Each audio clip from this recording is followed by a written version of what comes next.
दोनों हाथ पीछे बांध दिए और टांगों के बीच में से डंडा दे करके और ऊपर उठा लिया। और एक जना मतलब उधर से मार रहा है, एक उधर से मार रहा है, एक उधर से मार रहा है, उधर से मार रहा है, पूरे मतलब ऐसा करके पूरा दिन पीटा उन्होंने हम सबको। जब मेरे अकेले के ऊपर एक पूरा इतना मोटा डंडा बांस का टूट गया था, जब ताऊ ने तो शहीद मान लिया। क्या क्या हुआ था? मतलब अब हमारे घर वालों को सबको पता है ये ज्यादा दिन तक नहीं बचेगा। सड़कर नहीं मरेंगे, लड़कर मरेंगे। सिंपल सा फंडा है। किसी और की दी हुई मौत नहीं मरेंगे, अपनी चुनी हुई मौत मरेंगे कि हमें ये करके मरना है, हमें यही करके मरना है। जेल में जाने के बाद वो 3-4 साल की बात हो गई थी, कोई दोबारा थ्रेट आया? कोई बहुत आए। एनएसए आया, अमित शाह की टीम आई, रेगुलर उनके लोग आए, दुबई से थ्रेट कॉल आई, पाकिस्तान के नंबरों से आई, हमारे नंबरों में घुस के हमारे बारे में दुष्प्रचार हुआ। हमारी फैमिली हमारे फेसबुक से लोगों की फोटो उठा उठा के वो उनकी नंगी नंगी तस्वीर बना के हमारे पास भेजी गई। पता नहीं क्या क्या होगा। Hardly matters. अगर मान लो कुछ ऐसा हो जाता जो वो चाह रहे थे तो क्या होता फिर? मतलब क्या आपके मन में क्या था भाई, उसके बाद क्या होगा फिर? मुझे नहीं मालूम। कोई मालूम नहीं? मुझे थोड़ी पता था यहाँ आज हम ये बातें करेंगे। I don't think. मैं जैसे मेरे पास आशीष का फोन आया कि ऐसे ऐसे करके भाई आपसे मिलना चाह रहे हैं, तो मैं बस एक बार आंख बंद करके बोलता हूँ। जैसे पहले भी उन्होंने मुझे कहा था, तो मैंने कहा कि यार अभी समय सा नहीं ठीक लग रहा। तो शायद उस वक्त इस ऑफिस के शायद कोई और हालात होंगे, कोई और मेंटालिटी होगी, कोई और सोच होगी आपकी शायद। मुझे ऐसा लगता है कि अभी जाना चाहिए कि नहीं जाना। मैं बस आंख बंद करके सोचता हूँ हाँ जाना चाहिए, तो चलते हैं। वहां क्या होगा आई डोंट नो। जैसे हमने तो जेल जाना है तो वो भी अंदर से लड़ना चाहिए। हाँ जेल जाना चाहिए, जेल जाएंगे भाई, जेल जाएंगे, हम ये करेंगे, हम जो भी कर रहे हैं, पिट भी रहे हैं। अभी होटल में हमारे को पुलिस थाने वाले सीआईए वाले सुबह ले गए, हाँ, वो देखा था बिना किसी कसूर, बिना कंप्लेंट, बिना किसी थोड़े दिन पहले। हाँ उन्होंने बोला ऊपर से ऑर्डर थे जी कि इसको संवारना है।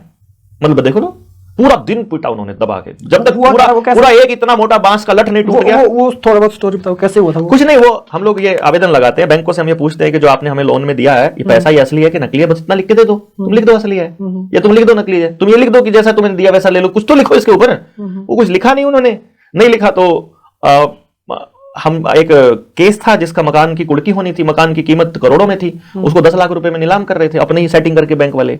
हम लोग खड़े थे कि जवाब दे दो और ले लो। हाई कोर्ट में केस चल रहा है। देखो हाई कोर्ट में केस चल रहा है, उस केस में चलते हुए एसपी से सेटिंग करके वहां के एक बीजेपी के नेता ने और उस मकान को बहुत सस्ते में खरीद लिया, मिली भगत करके, और फिर उस पर कब्जा छुड़वाने के लिए वो पुलिस वाले आए। अपनी टीम के साथियों ने विरोध किया तो उन्होंने 20 लोगों को गिरफ्तार कर लिया, अपनी टीम को गिरफ्तार कर लिया। तो मुझे पता चला तो मैं उसके लिए पैरवी करने और थानेदार से पूछने, भाई क्यों किया गिरफ्तार यार, गलती तो बताओ उनकी। वो पूछ रहे थे बस खाली। इतनी बार मैं पूछा तो रात को तो हमारे और 6 साथी उठा लिए उसी रात में। मैं पहुंचते पहुंचते सुबह हो गई, हमको रात हो गई। तो अगले दिन सुबह जब हम थाने में गए 9 बजे, मुझे याद है उसके बाद तो आशीष भी वहीं पे था और पूरी प्रक्रिया को वो देख ही रहा था। एक प्राइवेट मतलब वर्दी में, मतलब सिविल वर्दी वाले आए, एक सिविल सी कार में उठा करके, उसमें बोलेरो में उठा करके और सीआईए थाने ले गए। वहां जो उन्होंने पीटना शुरू किया, पूरा दोनों हाथ लगा करके उल्टा लटका के, मतलब दोनों टांगे बांध दी, दोनों हाथ पीछे बांध दिए और टांगों के बीच में से डंडा दे करके और ऊपर उठा लिया। और एक जना मतलब उधर से मार रहा है, एक उधर से मार रहा है, एक उधर से मार रहा है, एक उधर से मार रहा है, पूरे मतलब ऐसा करके पूरा दिन पीटा उन्होंने हम सबको। जब मेरे अकेले के ऊपर एक पूरा इतना मोटा डंडा बांस का टूट गया था, जब तब वो दूसरा डंडा लेकर गए तो अगला नंबर आया था अपने साथियों का। तो चिंता सुनिए। तो फिर आप इतने बड़े सिस्टम के खिलाफ लड़ रहे हो और ये चीजें हो रही हैं, तो कोई आपको डर नहीं है जिंदगी का? सड़कर नहीं मरेंगे, लड़कर मरेंगे। सिंपल सा फंडा है। किसी और की दी हुई मौत नहीं मरेंगे, अपनी चुनी हुई मौत मरेंगे कि हमें ये करके मरना है, हमें यही करके मरना है। अपने बच्चों परिवार नहीं रोकता आपको इन चीजों से करने के लिए? अब थक गया, रोक के थक गया, थक चुका है, सब कुछ थक चुका है। मेरी पत्नी ने पहले बड़ी कोशिश करी मुझे, मैंने कहा था, मैंने 2 साल मांग के उसके घर से निकला था और वो 2 साल तो आपने 16 मांगे शायद, 15 में। हाँ, तो लेकिन मैंने उसके सामने एक कंडीशन रख दी थी, क्योंकि मुझे लड़ाई की लंबाई का पता था। मैंने उसके सामने एक कंडीशन रख दी थी कि जिस दिन तू टोक देगी अगले 2 साल अगले दिन शुरू होंगे, उस दिन शुरू होंगे। तो वो बीच में टोक देती, मैं फिर उसको कह देता, देख आज फिर टोक दिया यार, कल से पहला दिन शुरू होगा, अब 2 साल देने पड़ेंगे। तो ऐसा करते करते मैं यहाँ तक ले आया इस बात को। एक बार की बात है, मैं अपनी टीम के साथियों के साथ गया था उनसे मिलने के लिए।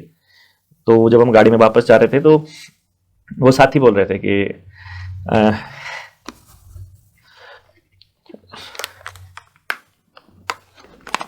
ऐसा लग रहा है जैसे